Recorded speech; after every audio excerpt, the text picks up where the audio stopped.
I think as people, we have an innate desire for a beginning, middle, and end. I think we turn to storytelling to make sense of our lives, to understand where we are, to understand what we might become or could turn into.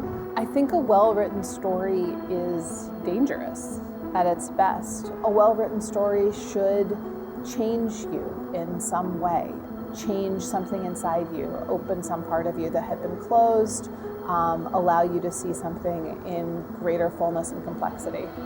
The earth is a gift given to us by a loving and benevolent God. But for so long, we took his blessings for granted.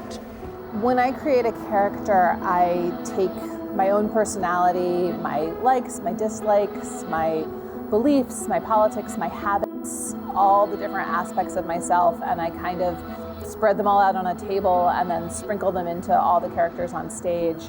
We poisoned everything precious to us, and then we were shocked when our world started dying.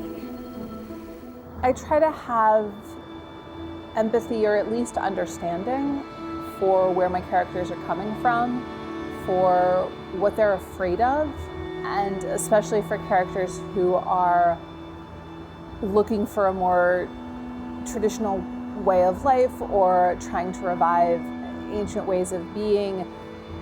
There can be horrible, punitive, violent versions of that, and also there can be fear of loss, fear of change, fear of abandonment that I understand very deeply.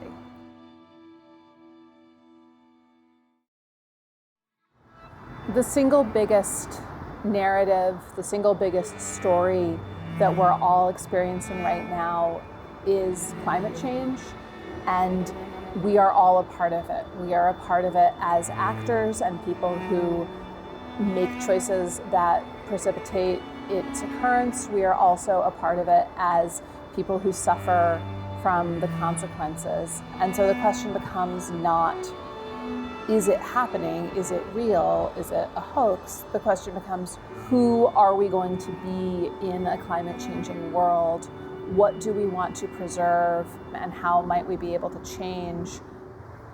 I read a lot about climate change, and the best and kind of the only book that I think really captures what we're facing and what we can do about it is Laudato Si, Pope Francis's letter on caring for our common home, on our obligation to each other and to our environment.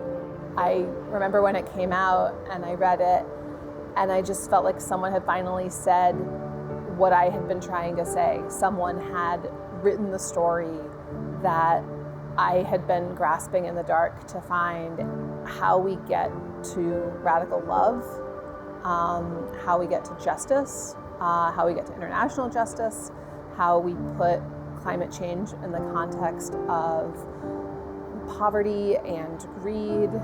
I think there's a worldview inside it that if we could find a way to embody the values of Laudato Si, we would be moving closer to where I hope this story takes us.